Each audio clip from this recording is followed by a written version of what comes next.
Bonjour à tous, je suis le Baron Machiavel et bienvenue de nouveau sur Cultist Simulator, où nous allons commencer à explorer le continent.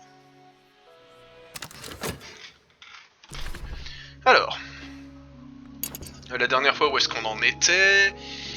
On avait des preuves contre nous qui allaient durer encore à peu près 5 minutes, sauf que on s'en moque actuellement, pour la simple et bonne raison que... alors attendez... On s'en moque parce que on a un moyen maintenant, enfin on a un moyen d'empêcher, on a un moyen temporaire et qui va nous être utile d'empêcher la notoriété de trop nous affecter.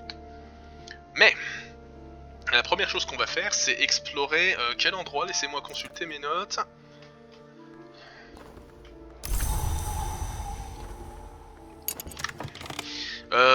Nous allons explorer le château Raveline. Alors, le château de Raveline. Mais évidemment, on va pas l'explorer sans une protection adéquate.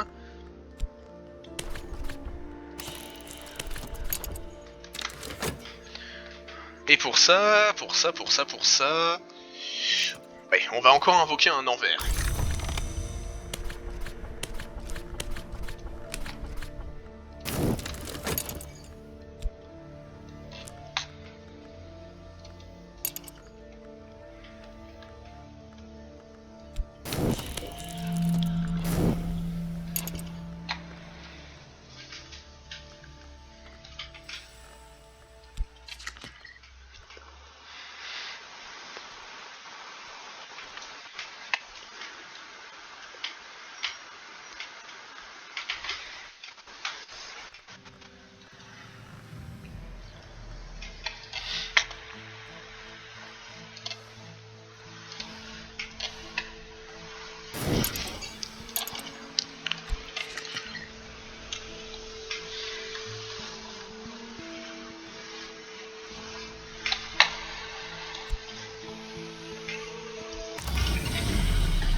Bien, un envers. Donc nous allons explorer le château Raveline. Où est-il? Là. Le château de Raveline. D'après les histoires préférées des contes de Raveline, leur lignée remonte au premier roi Soleil. D'autres récits les décrivent comme en train de rôder dans la forêt sous la forme de loups. Ils ont disparu depuis longtemps, mais les ruines de leur château demeurent. Tout ce qui s'y cache de malveillant n'a pas encore été découvert.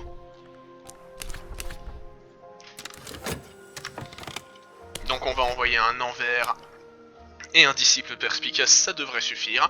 Les ruines solitaires du château des comtes de Raveline ont été pillées il y a bien longtemps, mais nous avons découvert des allusions à une pièce secrète qui pourrait encore receler des trésors. Les rumeurs parlent aussi d'une malédiction.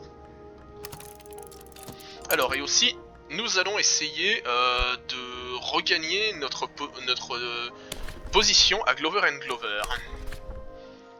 Suppliez qu'on ne me renvoie pas. Cette conversation n'a rien d'agréable, mais elle est sans doute nécessaire.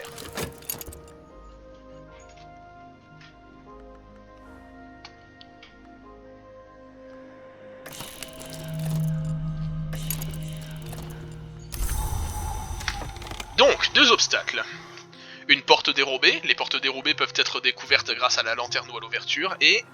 Malédiction de Mornam. Nous avons besoin du cœur ou de la lanterne pour briser cette malédiction. Même si elle ne nous empêchera pas d'atteindre notre objectif, elle risque de nous causer des ennuis plus tard.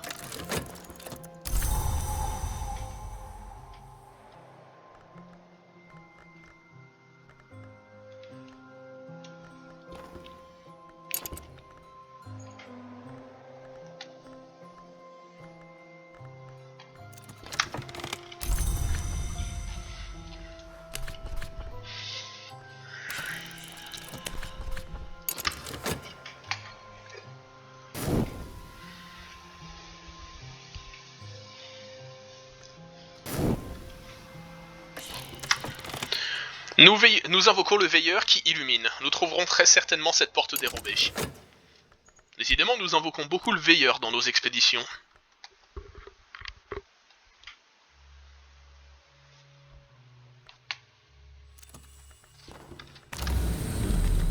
Ah.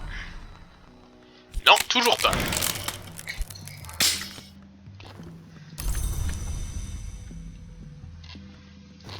Alors, Clovette, une disciple. L'optimisme de Clovette est intimidant. Elle le brandit comme une masse d'armes.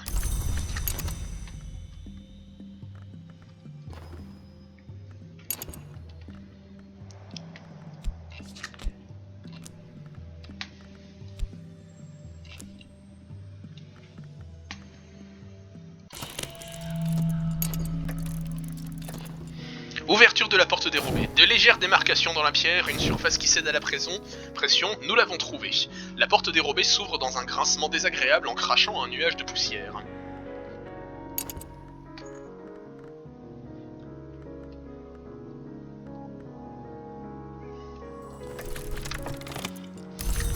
Alors maintenant, voilà ce que nous allons faire. Saliba. Saliba, je veux que... Envoyer un sbire séduisant, piéger et déshonorer une nuisance. Nul n'échappe à l'attrait d'une tentation spécifique. J'enverrai un sbire versé dans les arts subtils du plaisir. Sa mission se soldera très probablement par un succès.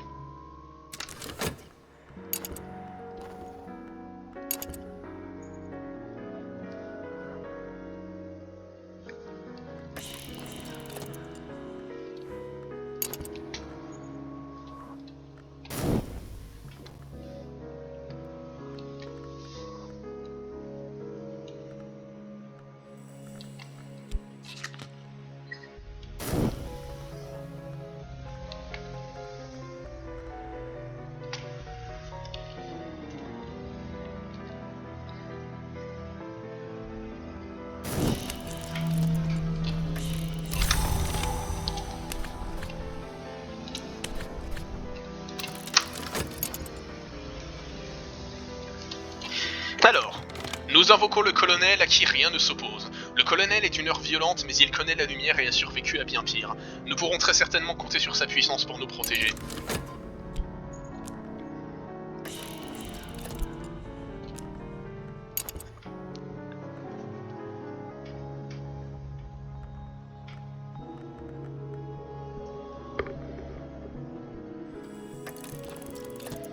Ah, j'attends des nouvelles.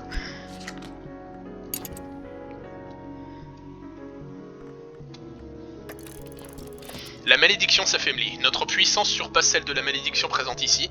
Elle ne nous fera aucun mal.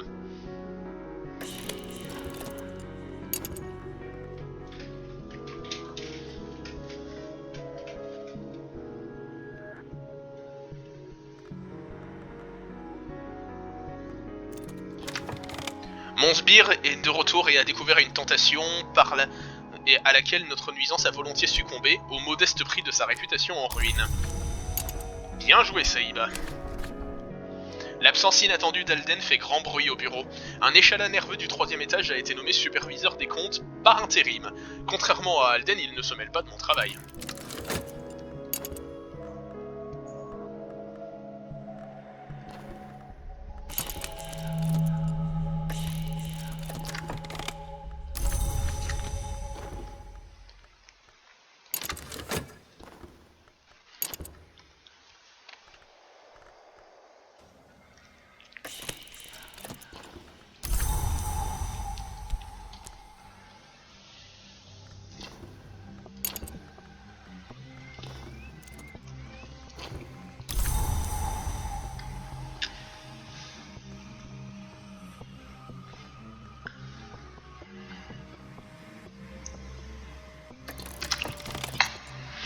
La fin de l'enfance. Derrière une tapisserie en lambeaux représentant des loups qui chassent des hommes, un mur en bois. Dans le mur en bois, une porte dérobée. Évidemment, son mécanisme d'ouverture ne fonctionne plus. Nous avons dû la forcer à coups de marteau.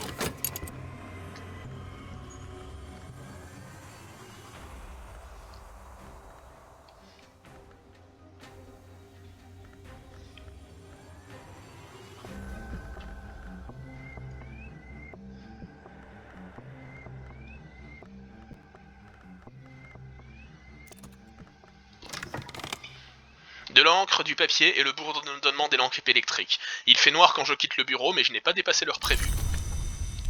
Eh ben excellent, maintenant, on va gagner beaucoup plus d'argent. Mon travail est plus exigeant à présent, mais aussi mieux payé.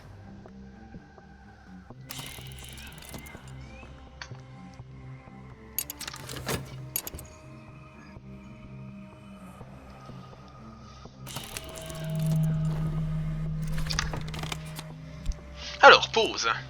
Donc, les derniers trésors des contes de Raveline sont entreposés ici, dans une pièce étonnamment spacieuse. Bien que le sol soit jonché de débris et de feuilles, tombées par les lucarnes brisées depuis bien longtemps, il est évident qu'il s'agissait d'une chambre d'enfant. Dans le berceau repose le squelette d'un chiot. Alors, nous avons les grands mystères du sanctuaire, qui est écrit en fusain, donc on va pouvoir le lire. Une amulette de cinabre. Le livre du sang véritable. Le codex morphien, et de nouveau de l'huile d'aube grise dont nous n'aurons pas besoin. Alors, deux choses. Déjà, on va immédiatement se débarrasser de notre notoriété en débarrassant le plancher. Hop, un changement de décor.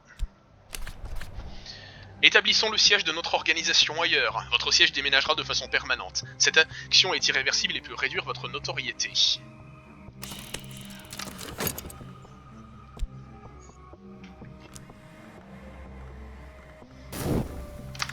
Mais nous allons aussi lire, du coup, qu'est-ce que nous allons lire en premier ? Le livre du sang véritable, on va le traduire.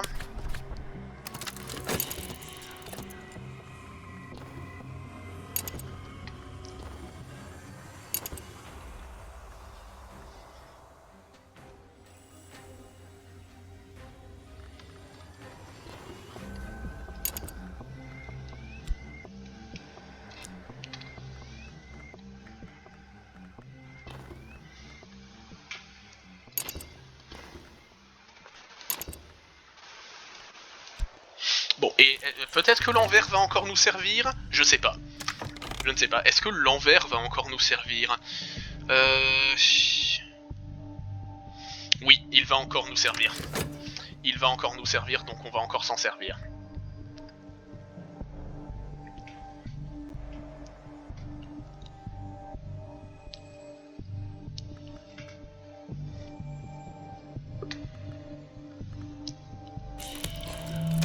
Ah mais, et j'oubliais, évidemment, maintenant que nous avons l'amulette de cinabre, nous n'avons plus besoin d'aller en boucle à la porte du cerf pour essayer de collecter des influences. Nous pouvons directement le faire avec l'amulette.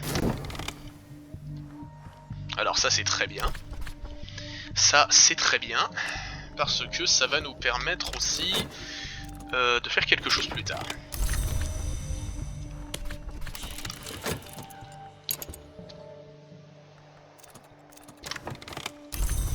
Ensuite, on va traduire les grands mystères du sanctuaire.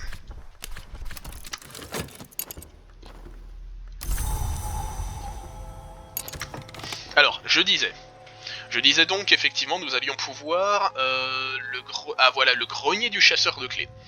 Vienne est l'une des rares villes à porter le même nom dans toutes les historiae, mais les initiés l'appellent plutôt la ville blanche ou peut-être la ville du blanc. Dans une rue enneigée se dresse une maison biscornue. Dans son grenier au perché qui résonne de cliquetis, un chasseur excentrique de clés imaginaires aurait établi, nous a-t-on dit, un petit trésor de livres étranges.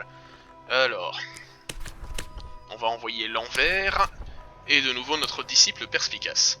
Un jour, à Vienne, nous avons entendu dire que personne n'avait vu le chasseur de clés depuis plusieurs jours. Un ivrogne du coin répète à qui veut l'entendre qu'un énorme serpent est entré chez lui pour le dévorer. Au vu des portes et fenêtres barricadées, ainsi que l'odeur reptilienne qui se dégage de la maison, ces élucubrations ne sont peut-être pas si invraisemblables que cela.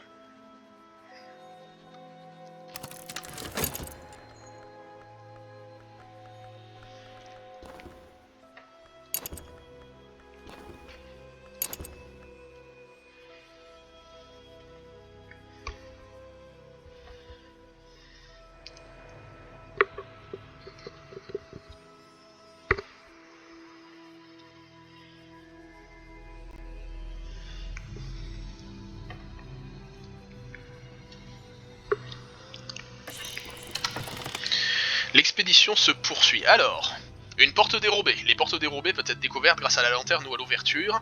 Petite sœur. La mère des fourmis est née parmi les serpents, ses petites sœurs sont légion. Il est possible de les vaincre au combat ou d'invoquer la puissance de la mer. Et pour ça, alors on va envoyer... J'avais dit qui? Elric.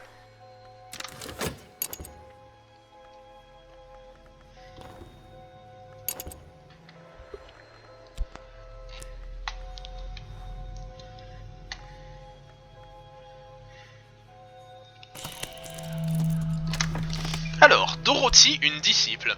L'enthousiasme de Dorothy s'est mué en obsession. Ses efforts sont incessants. Oh, et comme elle aime danser.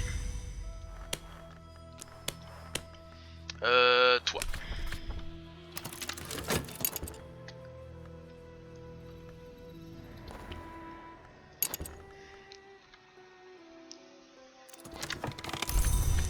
Alors, et enfin, le codex morphien qui est écrit en araméen que nous ne parlons pas. Tant pis. Nous allons lire, du coup, le livre du sang véritable. Cassius le Thomasien révèle les exploits de la Légion innombrable, l'armée secrète qui protégea Rome contre l'Empire sans ombre. Le légat de la Légion était sous les ordres directs de l'heure appelé le tribun aux cicatrices, et s'était vu promettre l'immortalité s'il venait à mourir au combat.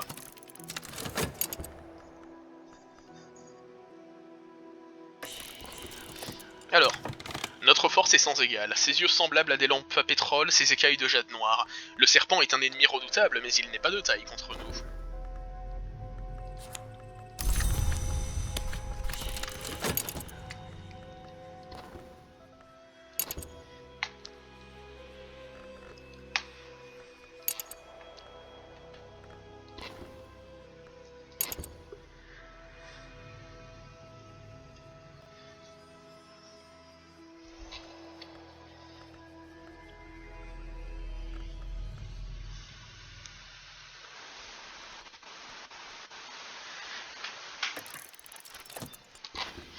La lutte du serpent. Le serpent se tord de douleur en hurlant. Ses convulsions d'agonie font trembler la terre. Il se meurt. Nous allons pouvoir passer.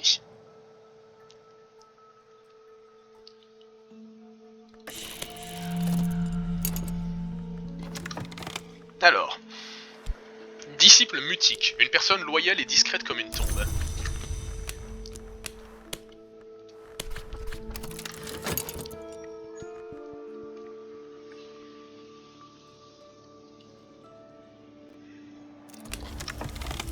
Oups. Dans le dernier chapitre, Cassius avoue être un ancien légat. Il se remémore sa grande peur du tribun et révèle le savoir secret du général d'or, champion de l'Empire sans ombre et ennemi du tribun, dans l'espoir que ce dernier puisse un jour être renversé. Les noms du Forge-Lion. Le Forge-Lion est jeune du point de vue des heures. Il est ancien selon les standards. Enfin, si le Forge-Lion est jeune du point de vue des heures, il est ancien selon les standards de la guerre. Ces noms sont autant de nouvelles recrues dont chaque syllabe exprime toute la puissance et la férocité. Lisons ensuite les grands mystères du sanctuaire de notre Église du Soleil. Les grands mystères du sanctuaire de notre Église du Soleil. Les rites secrets de l'Église du Soleil insoumis qui détient le pouvoir dans au moins 2 historiae. Mince, où l'ai-je mis? Là. L'Église vénérait principalement le Soleil en Atour, l'astre originel non divisé. Mais ce texte reprend également les prières de ces aspects de l'aube hivernale glacée et du couchant éphémère, ainsi que de la Méniscate, l'incarnation nocturne du Soleil. L'Église n'intronisait que des prêtres, mais on trouve également ici des rites permettant aux femmes d'entreprendre une transition cérémonielle vers la masculinité.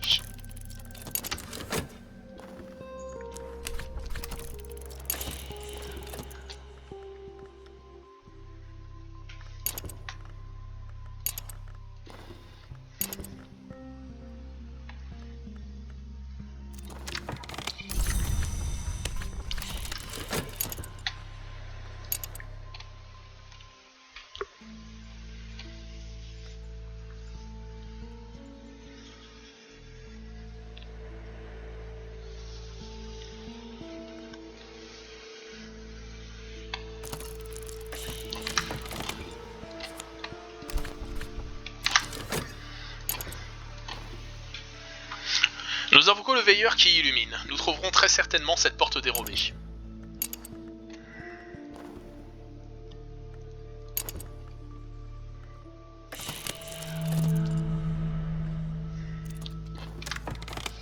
corps est détruit, puis Ah mais non, ça je vous l'ai déjà lu. Violette, une disciple. Violette est toujours très précautionneuse.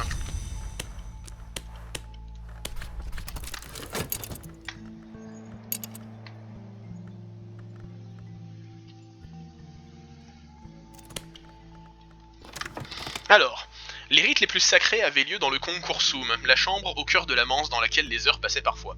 Ces cérémonies incluent des salutations adressées aux heures non solaires. Le Graal, l'if à la ronde, la hache cornue et le foudre cher. Et nous gagnons les formules concursives. Le Concursum attend devant la lanterne de la manse. On l'a nommé la salle des passages, mais aussi la chambre des dénouements.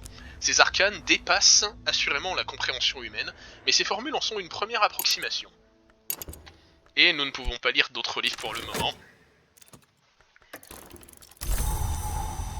Ouverture de la porte dérobée. De légères démarcations dans la pierre, une surface qui cède à la pression, nous l'avons trouvée. La porte dérobée s'ouvre dans un grincement désagréable en crachant un nuage de poussière.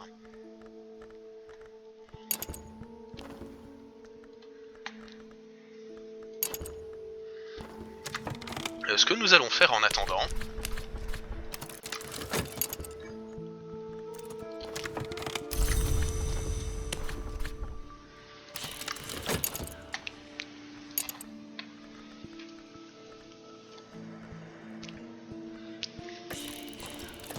Et voilà, expédition terminée. 2 en un seul épisode, c'est pas mal.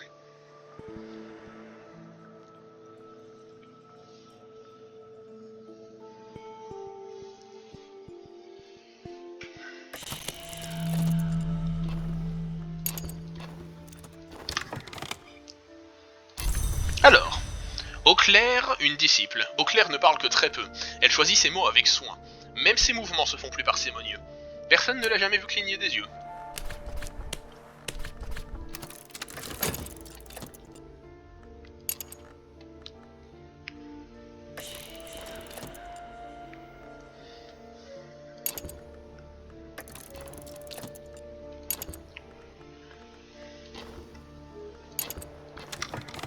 Sous les cendres, la pièce empeste le serpent et le papier brûlé. Quelqu'un a pris soin de détruire tous les documents qu'il a pu trouver. Il a même lavé les murs. Des cendres froides obstruent la cheminée. Il ne reste plus aucune trace du pauvre air qui louait cette chambre.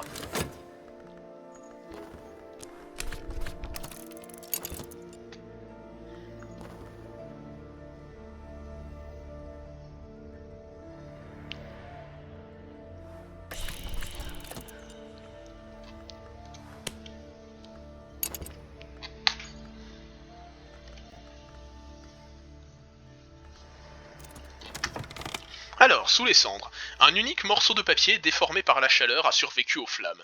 On peut y lire quelques mots écrits d'une main tremblante.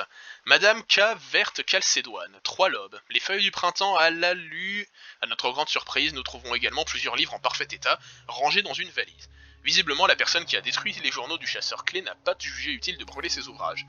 La sérénité du bois noir, de la nature et des actes des serpents, les traditions irréprochables de la société du noble dessin, et journal annoté d'Alejandro Lacrosse que nous n'avons pas besoin. Dont nous n'avons pas besoin.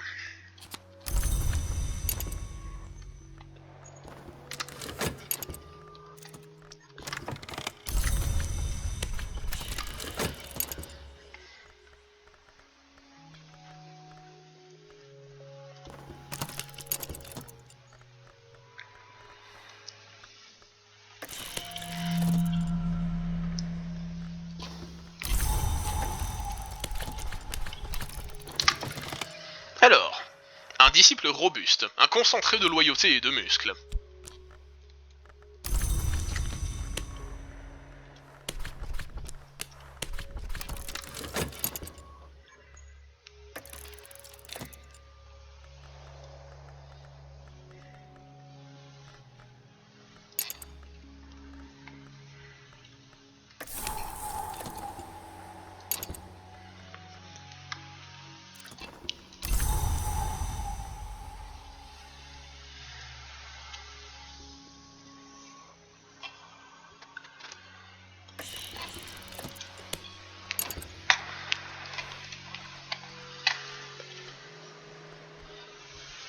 Oh, ça fait déjà 25 minutes, on va peut-être avoir le temps de lire un de ces livres. Alors, de la nature et des actes des serpents, c'est écrit en vac, nous n'avons aucune idée de ce qu'est cette langue. La sérénité du bois noir, ou les traditions irréprochables. On va lire les traditions irréprochables.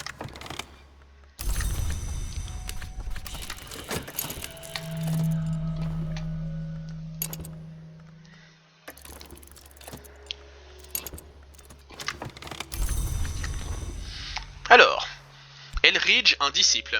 Elridge ronge son frein en attendant de pouvoir à nouveau poignarder quelqu'un.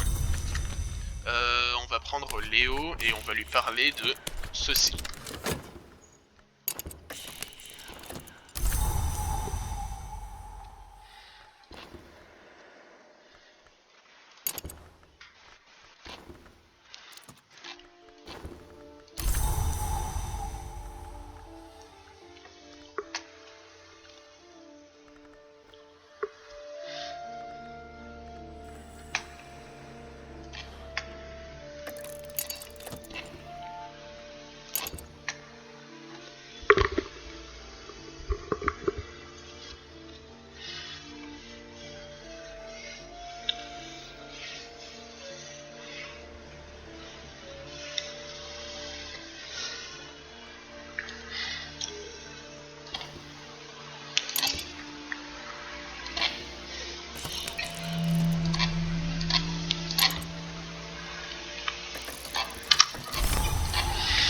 Alors, une épopée interdite. L'attention des heures est attirée par les guerres les plus sanglantes. Dans leur sillage, les historiae se nouent comme des tresses compactes. Alors, toi on va te... voilà.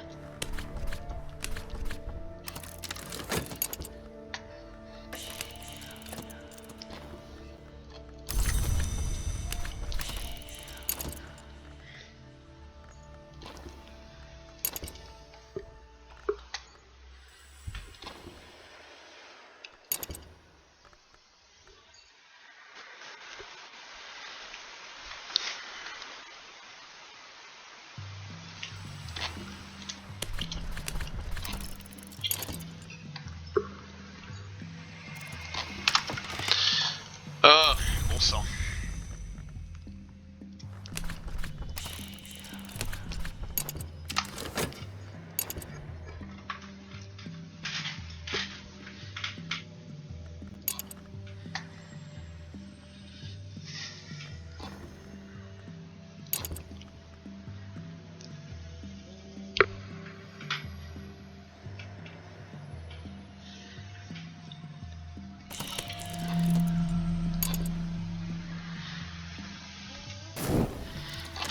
Bien, alors, les traditions irréprochables de la Société du Noble Dessein. Les membres de la Société du Noble Dessein adoptaient des noms nobles lors de leur initiation, comme Perceval, Roland ou encore Oisin. Ils puisaient leur inspiration dans la flamme enchaînée qui conféra à l'île de Grande-Bretagne une terrible puissance dans certaines historiae. Un certain Samuel Partridge fit la chronique de leurs actions. Leur dessein était certes noble, une terrible déflagration ésotérique capable de les transmuter en une chose qui transcende la condition humaine, mais de telles transformations sont rares et ont tendance à accoucher de façon moins noble d'une simple explosion de poussière. Après avoir lu ce livre, je pense qu'on arrêtera la vidéo.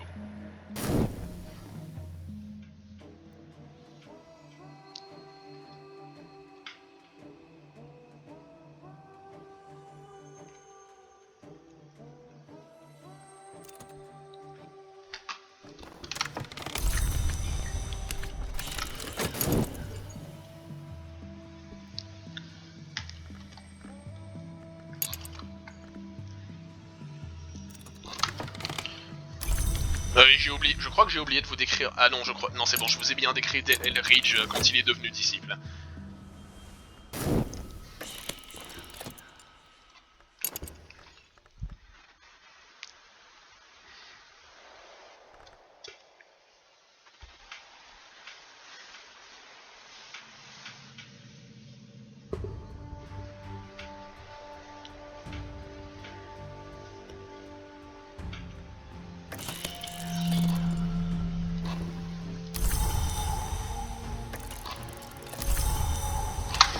Alors, Partridge prétend avoir identifié des caractéristiques communes parmi les candidats ayant réussi l'ascension.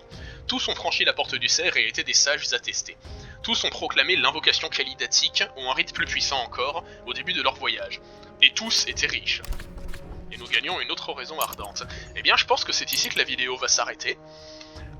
Sur ce, c'était le Baron Machiavel. Je vous dis à la prochaine où on fera toujours plus d'exploration et de lecture. Salut!